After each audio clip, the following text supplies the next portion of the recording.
1. 상황을 정확하게 통찰한다. 철학을 배워서 얻는 가장 큰 소득은 지금 눈앞에서 벌어지고 있는 일을 깊이 있게 통찰하고 해석하는 데 필요한 열쇠를 얻게 해준다. 눈앞에서 일어난 일이 대체 어떤 흐름인지, 앞으로 어떤 일이 일어날 것인지를 깊이 이해하는 데는 과거 시대를 살던 철학자가 제시한 다양한 사고법이 큰 도움이 된다.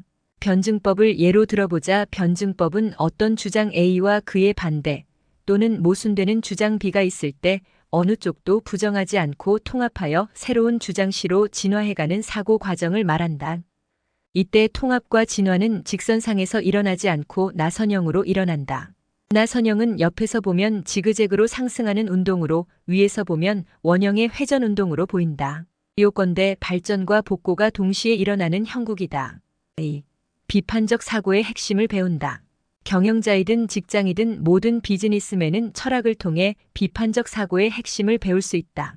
철학의 역사는 모두 지금껏 세상에서 상식으로 인식되거나 당연하다고 여기는 일에 대한 비판적 고찰의 역사이다.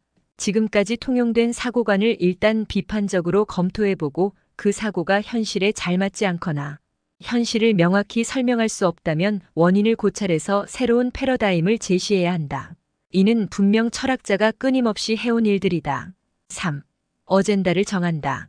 어젠다를 정하는 일은 바로 혁신의 출발점이다. 이처럼 중요한 과제 설정 능력을 높이기 위해서는 어떻게 해야 할까?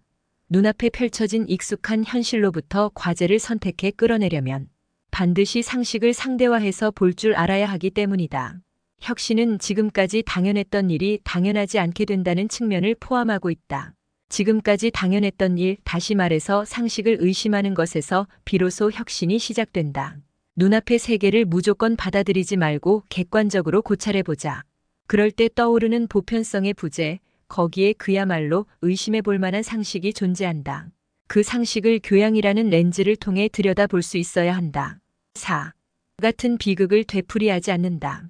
철학을 배우는 마지막 이유는 두 번 다시 비극을 일으키지 않기 위해서이다.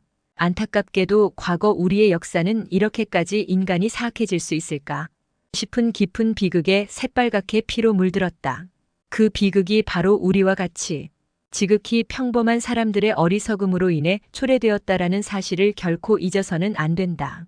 세계적인 비극의 장본인은 홀로코스트를 자행한 아돌프 히틀러도 캄보디아 킬링필드를 자행한 폴포트도 아닌 그들을 따르기로 선택한 너무나도 평범한 사람들이었다. 지금까지 인류가 반복해온 비극을 우리가 또다시 되풀이할 것인가? 아니면 이미 지불한 비싼 수업료를 생각해서라도 더욱 높은 수준의 지성을 발휘하는 인류, 이른바 새로운 유형의 인류로 살아갈 것인가? 그에 대한 대답은 과거의 비극을 토대로 얻은 교훈을 얼마만큼 배워 활용할 수 있느냐에 달려있다. 참고자료 철학은 어떻게 삶의 무기가 되는가?